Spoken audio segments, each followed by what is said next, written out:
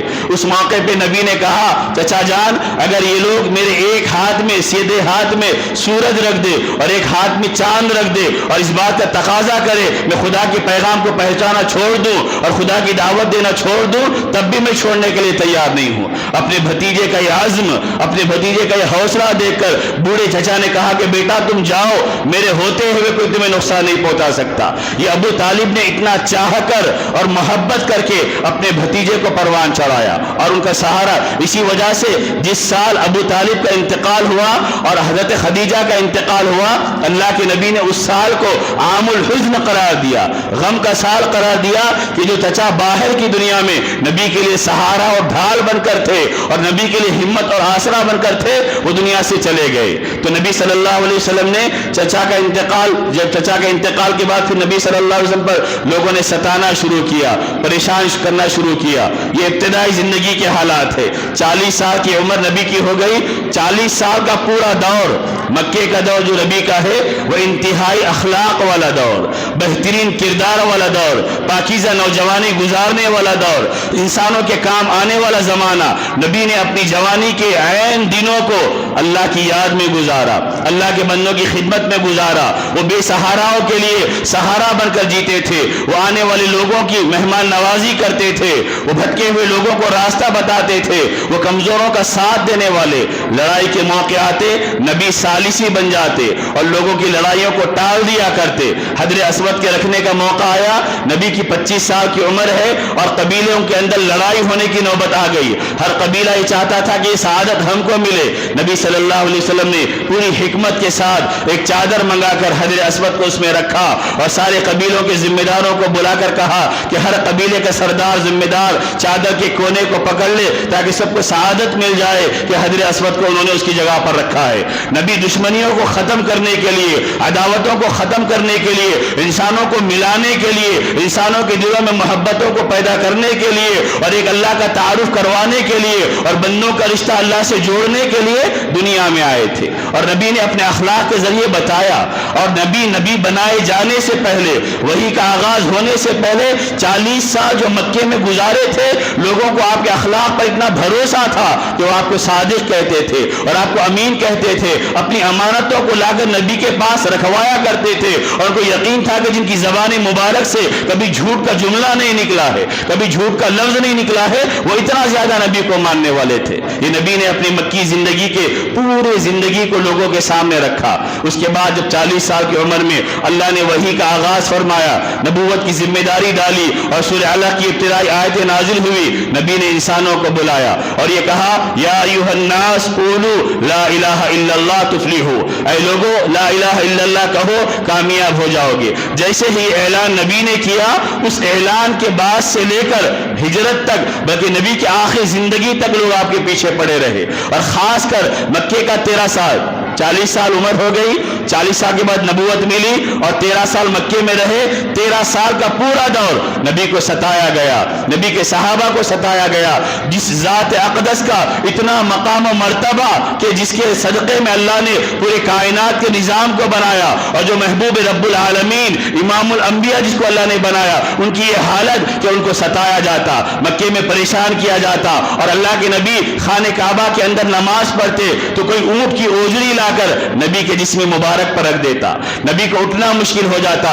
ایک موقع پر اونٹ کی گندگی لا کر رکھ دی گئی. حضرت فاطمہ رضی اللہ عنہا نبی کی صاحبزادی ہے, آ کر اس کو انہوں نے ہٹایا اور آپ کے نبی اکرم صلی اللہ علیہ وسلم کے جسم مبارک کو انہوں نے صاف کیا اور رونے لگی کہ آپ کو کیوں ستاتے ہیں. اس موقع پہ نبی نے فرمایا, اے باپ کی جان تو رو مت, ایک وقت وہ آئے گا کہ تیرے باپ کا لائے ہوا دین دنیا کے ہر کچے اور پکے مکان میں داخل ہو کر رہے گا. نبی خانہ کعبہ میں نماز پڑھتے صحن کعبہ میں تو ایک رسی کا کپڑے کا پھندا بنا کر نبی کے گلے میں ڈال کر کھینچا جاتا تاکہ نبی کی سانس رک جائے. ابو بکر رضی اللہ تعالیٰ آتے اور لوگوں کو ہٹاتے, نبی راستے سے گزرتے کانٹیاں بچھائی جاتی, نبی کو ساحر, جادوگر, شاعر اس طرح کے الفاظ کہے جاتے اور اللہ اپنے قرآن میں نبی کی صفائی دیتا, نبی کی عظمتوں کو بیان کرتا اور یہ کہتا کہ یہ نبی شاعر نہیں ہے, یہ نبی جادوگر نہیں ہے, یہ نبی کاہن نہیں ہے, یہ تو اخلاق کی بلندیوں پر فائز ہے, یہ تو اتنے بلند ہے کہ جن کو اللہ نے ساری انسانیت کے لیے رحمت بنا کر بھیجا ہے. اور اللہ نے فرمایا کہ آپ یہ اعلان کیجئے کہ میں کسی محدود علاقے کا نبی نہیں ہوں. یا ایھا الناس انی رسول اللہ الیکم جمیعا, میں ساری انسانیت کے لیے رسول بنا کر آیا ہوں. یہ 13 سال مکے کا اتنا زیادہ رہا ستانے کا کہ آخر میں اللہ کے نبی نے اپنے محبوب شہر مکے کو چھوڑا اور مدینہ ہجرت کر کے چلے گئے. اور مدینہ جب آئے تو 10 سال مدینے میں رہے, 40 سال میں نبوت ملی, 13 سال مکے میں رہے, 53 ہو گئے, اور 10 سال مدینے میں رہے, 63 سال ہو گئے. اس طرح نبی صلی اللہ علیہ وسلم نے زندگی گزاری. میرے بزرگوں, میرے بھائیوں, جب مدینہ آئے تو پھر کامیابی کے اللہ تبارک و تعالی راستے کھولے, اسلام کی بلندی, اسلام کی فتوحات کے اللہ تبارک و تعالی نے آغاز فرمایا. آخر میں 10 ہجری میں نبی صلی اللہ علیہ وسلم نے حجۃ الوداع کیا, یعنی آپ کی زندگی کا وہ آخری حج تھا. علماء نے لکھا ہے کہ اس وقت 1.25 لاکھ صحابہ نبی کے ساتھ حجۃ الوداع میں شریک تھے, اور نبی نے اس موقع پہ بہترین خطبات اور بہترین نصیحتیں امت کے لیے اور قیامت تک آنے والے انسانوں کے لیے پیش فرمائی. اللہ اپنے نبی کو بتانا چاہتا تھا کہ جس محنت کے ذریعے آپ نے انسانیت کے بہترین طبقے کو تیار کیا ہے وہ طبقہ آپ کی نگاہوں کے سامنے ہے. 1.25 لاکھ کا ٹھاٹے مارتا مجمع نبی کے اشاروں پر جان و دل قربان کرنے کے لیے تیار تھا. آخر میں نبی صلی اللہ علیہ وسلم نے سارے صحابہ کی اس جماعت میں فرمایا, کیا میں نے اللہ کے دین کو, اس کے پیغام تو تم تک پہنچایا یا نہیں پہنچایا؟ سارے صحابہ نے بیک زبان کہا, اے اللہ کے نبی, آپ نے جو اپنی ذمہ داری تھی اس کو ادا کر دیا اور اللہ کے پیغام کو ہم تک پہنچایا.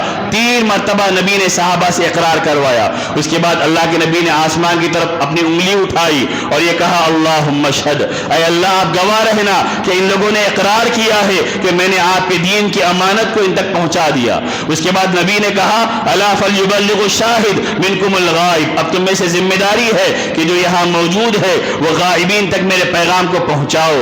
علماء نے لکھا کہ اس پیغام کا سننا تھا کہ صحابہ کی ایک بڑی جماعت دنیا کے پورے علاقوں میں پھیل گئی.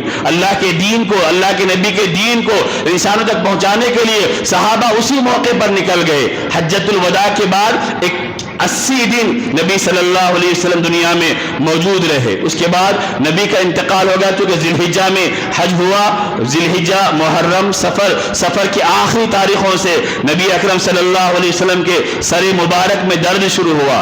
جنت البقیع میں ایک جنازے کی تدفین کے بعد نبی گھر آئے تو سر میں درد شروع ہو گیا, اور اتنا درد ہو گیا کہ نبی صلی اللہ علیہ وسلم اسی تکلیف میں 12 سے 13 دن رہے اور اس کے بعد آپ کا انتقال ہوا. لیکن اس درمیان میں بھی, یعنی یہ 12 اور 13 دن جب تک نبی مسجد نبوی میں آ سکتے تھے نبی آ کر نماز پڑھاتے رہے, اور جب تک آنے چلنے کی قوت تھی اس وقت تک آتے رہے. آخر میں دونوں کے سہاروں سے گھسیٹ کر نبی صلی اللہ علیہ وسلم مسجد میں آتے اور نماز پڑھاتے. اس کے ذریعے نبی نے بتایا کہ زندگی کے آخر سانس تک تو نماز چھوڑنے والے مت بنو. نبی کی زندگی میں جو آخری الفاظ تھے, حضرت عائشہ صدیقہ رضی اللہ عنہا کے حجرے مبارکہ میں جب نبی بیماری کے عالم میں مبتلا تھے, آخری ایام, کبھی ہوش رہتا کبھی بے ہوشی نبی پہ طاری ہو جاتی, تو اس وقت نبی کے زبان سے جو الفاظ نکلتے وَالصَّلَاةُ الصَّلَاةُ وَمَا مَلَكَتْ أَيْمَانُكُمْ, کہ لوگوں نماز کا خیال رکھنا, لوگوں نماز کا خیال رکھنا اور اپنے ماتحتوں کے ساتھ اچھا سلوک کرنا, یہ نبی کے آخری الفاظ تھے. اور جب آخر میں حضرت ابو بکر رضی اللہ تعالیٰ کو نبی نے اپنی زندگی میں یہ حکم دیا کہ وہ نبی کی نماز پڑھانے والے بنے. حضرت ابو بکر نبی کے مصلی پہ کھڑے ہو کر نماز پڑھا رہے ہیں. اللہ کے نبی نے یہ بھی بتا دیا کہ میرے بعد میرا جانشین اگر کوئی ہوگا اور میرے مصلی پہ کھڑے ہونے کا حقدار کوئی ہوگا وہ ابو بکر حقدار ہوں گے. ایک آخری مرتبہ ظہر کی نماز کا وقت ہے, اس کے بعد نبی صلی اللہ علیہ وسلم پھر بعد میں نہیں آئے. حضرت ابو بکر فجر کی نماز کا آخری نماز جو نبی نے پڑھائی ظہر کی نماز سری پڑھائی, اور جہری نماز جو پڑھائی وہ مغرب کی نماز پڑھائی. اس کے بعد پھر نبی نہیں آئے. فجر کی نماز کا وقت ہے, سارے صحابہ جماعت کے لیے صف میں کھڑے ہو گئے. حضرت ابو بکر رضی اللہ عنہ نے نماز کی امامت شروع کر دی. اللہ کے نبی نے اپنے حجرے مبارکہ سے پردہ ہٹایا اور سارے صحابہ کو دیکھنے لگے. علماء نے لکھا ہے نبی کی آنکھوں کو ٹھنڈک ہو گئی تھی کہ جس امت کو میں نے تیار کیا تھا وہ امت اپنی صفوں میں کھڑی ہوئی ہے. اللہ کی عبادت اور بندگی کرتے ہوئے نبی کو دیکھنے کے بعد یہ اطمینان اور سکون ہو گیا کہ میری 23 سال کی محنت قربانیوں کے نتیجے میں اللہ نے مجھے یہ وفادار جماعت عطا فرمائی ہے. صحابہ نبی کو ٹکٹکی باندھے دیکھ رہے ہیں, اور علماء نے لکھا جیسے قرآن کا صفحہ روشن کھلا ہوا چمکتا ہوتا ہے, نبی کا چہرہ اسی طرح چمکتا ہوا نظر آ رہا. یہ زندگی میں آخری دیدار تھا نبی کی حیات میں صحابہ کا, اور صحابہ کو نبی نے آخری مرتبہ دیکھ لیا اور دل کو اطمینان اور سکون نصیب ہو گیا. پردہ پڑ گیا. حضرت ابو بکر نے نماز پڑھائی, اس کے بعد گئے نبی کو دیکھا تو نبی آرام کر رہے ہیں. اپنی بیٹی حضرت فاطمہ نبی کے زوجہ سے کہا کہ اب نبی کی طبیعت بحال نظر آ رہی ہے, پہلے جیسی تکلیف نہیں ہے اور پہلے جیسی پریشانی نہیں ہے. نبی آرام کر رہے تھے. حضرت ابو بکر کو دوسری جگہ جانا تھا اپنے گھر. حضرت نبی صلی اللہ علیہ وسلم نے اجازت لیے اور یہ کہا کہ مجھے جانا ہے, تو نبی نے اجازت دے دی. حضرت ابو بکر نکل گئے. حضرت علی اندر سے باہر آئے. صحابہ نے پوچھا بتاؤ نبی کی طبیعت کیسی ہے, تو علی نے کہا اچھی ہے. حضرت عباس نے ہاتھ پکڑ کر کہا صحیح صحیح بتاؤ, مجھے محسوس ہو رہا ہے کہ نبی انتقال کرنے والے ہیں.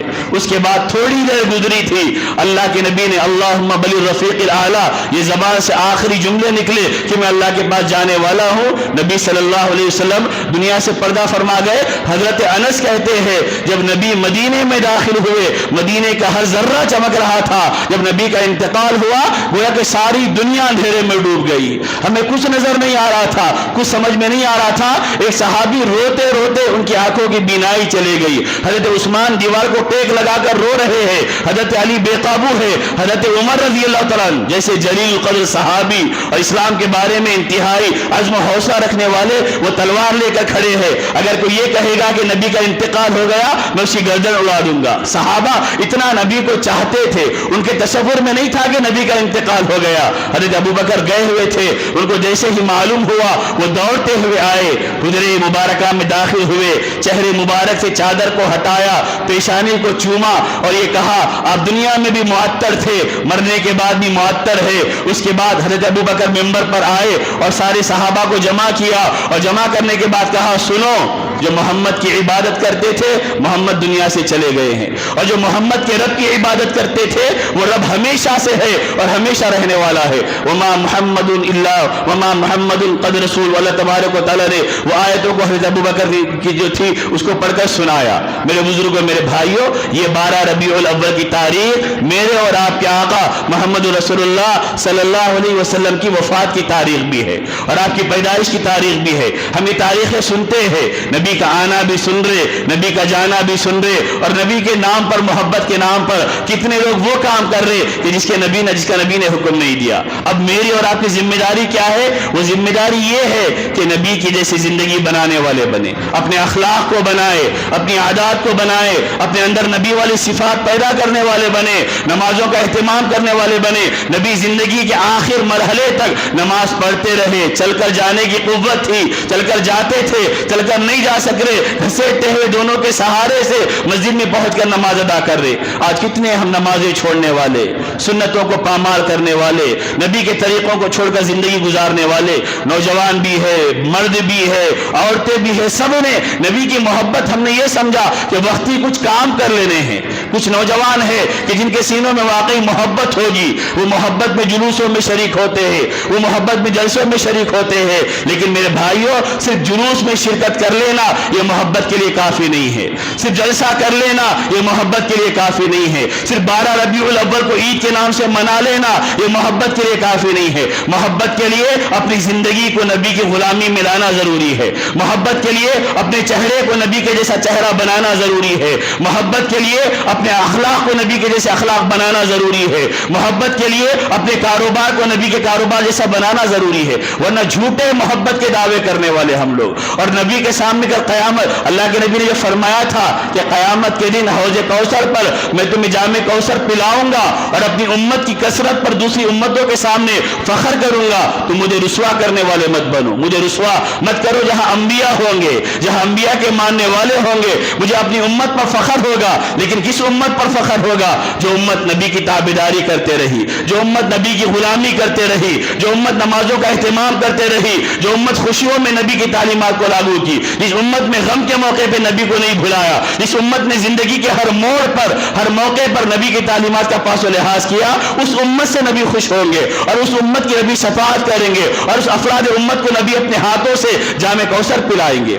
یہ ربیع الاول سالوں سے آ رہا، سالوں سے جا رہا، اور 12 ربیع الاول کی تاریخ آ رہی جاری، اور وقتی طور پر ہم دھوم اور ہنگامہ کر کے خاموش بیٹھ جاتے ہیں۔ یہ خاموش بیٹھنے کا وقت نہیں ہے، یہ عزم کرنے کا وقت ہے، یہ ارادہ کرنے کا وقت ہے کہ میں بدلوں گا، میرا چہرہ نبی کے جیسا چہرہ بنے گا۔ نبی سے زیادہ حسین، نبی سے زیادہ خوبصورت، نبی سے زیادہ پیارا دنیا میں نہیں آیا ہے، تو پھر ہم غیروں کے طریقوں پہ کیوں جئیں گے؟ غیروں کے جیسا چہرہ ہمارا کیوں ہوگا؟ غیروں کے جیسے بال ہمارے کیوں ہوں گے؟ غیروں کے جیسے وضاقتیں ہماری کیوں ہوں گی؟ کیا صرف دعووں کے واسطے نبی ہے؟ کیا نعروں کے واسطے نبی ہے؟ کیا 12 ربیع الاول ان کے نام پہ کھیر پوریاں کھانے کے واسطے نبی دنیا میں آئے؟ کیا عید میلاد النبی منانے کے واسطے نبی آئے؟ یہ دنیا میں انقلاب برپا کرنے کے لیے نبی کو بھیجا گیا تھا۔ نبی ساری انسانیت کے لیے ہے، غیروں تک پیغام پہنچانا، ان کی سیرت کو پہنچانا۔ ہم جانیں گے تو ہم بتائیں گے کہ نبی کیا تھے اور نبی کیسے تھے، نبی کے اخلاق کیا تھے، نبی کی سیرت کیا تھی، نبی کی زندگی کیا تھی۔ تو میرے بزرگوں، میرے بھائیوں، آج کی تاریخ بڑی اہم ترین تاریخ ہے، 12 ربیع الاول کی تاریخ۔ اس تاریخ میں ایک سچا امتی ہوگا تو اپنے اب تک کی غلطیوں پر ندامت کے آنسو بہائیں گا، توبہ کریں گا، معافی مانگیں گا کہ میرے لیے پتھر کھانے والے، میرے لیے راتوں میں اٹھ کر رونے والے، اور میری بھلائی کے لیے، قیامت تک آنے والی انسانیت کی بھلائی کے لیے اللہ کے سامنے گڑ گڑانے والے نبی کا حق میں نے کیا ادا کیا، کیا ان کے ساتھ ان کی تعلیمات کا پاس و لحاظ کیا؟ تو اس کی ضرورت ہے کہ ہم نبی صلی اللہ علیہ وسلم کی زندگی کو جانیں، اس کے مطابق عمل کرنے والے بنے۔ دعا فرمائے کہ اللہ تبارک و تعالی مجھے اور آپ کو صحیح معنی میں عمل کی توفیق عطا فرمائے۔ وآخر دعوانا ان الحمد للہ رب العالمین۔